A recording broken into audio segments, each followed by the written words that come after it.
Putrajaya, bekas Perdana Menteri Datuk Seri Najib Tun Razak akan menjawab afidavit pendakwaan yang membantah permohonannya untuk mengemukakan bukti tambahan dalam kesnya yang melibatkan dana SRC International Sendirian Berhad.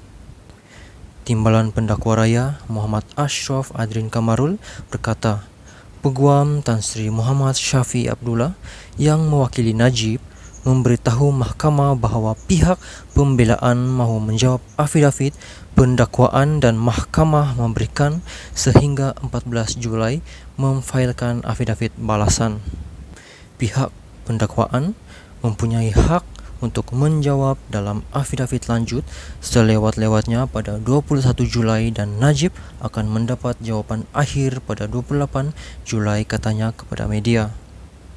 Susulan itu, Mahkamah Persekutuan menetapkan 29 Julai ini untuk satu lagi pengurusan kes.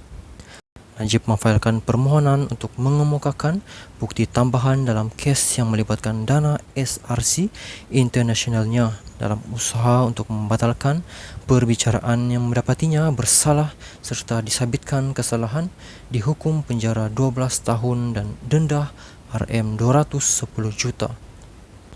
Pengurusan kes pada Khamis di hadapan Timbalan Pendaftar Mahkamah Persekutuan Siti Hajar Mustafa secara maya dengan kehadiran Peguam Najib, Muhammad Syafiee dan Nur Syafiqah Muhammad Sofian serta Timbalan Pendakwa Raya Datuk V.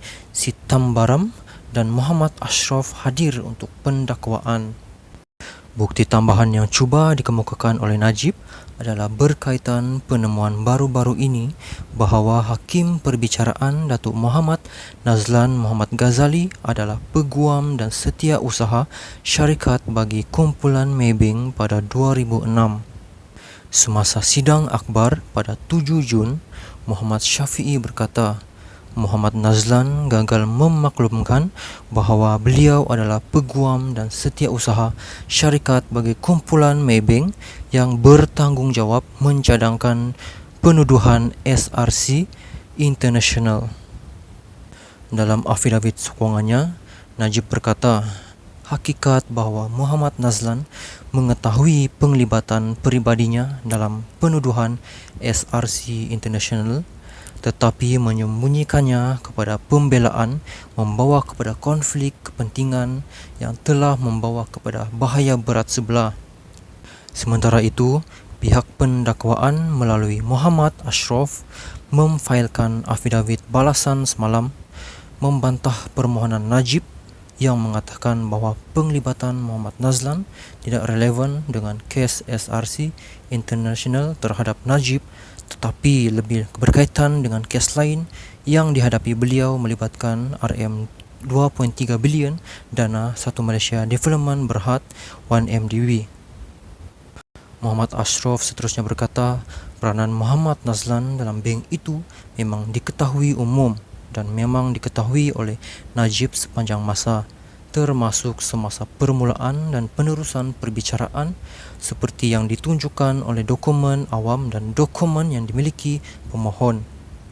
Pada 28 Julai 2020, Muhammad Nazlan yang ketika itu Hakim Mahkamah Tinggi, kini Hakim Mahkamah Rayuan, mendapati Najib bersalah atas tuduhan menyeleweng RM42 juta dana SRC International dan menjatuhkan hukuman penjara 12 tahun serta denda RM210 juta.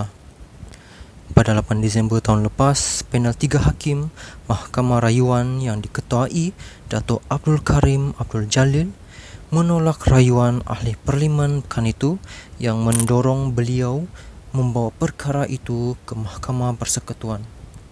Mahkamah Persekutuan menetapkan 10 hari bermula 15 Ogos ini untuk mendengar rayuan terakhir Najib terhadap sabitan serta hukuman penjara dan denda yang dijatuhkan terhadapnya.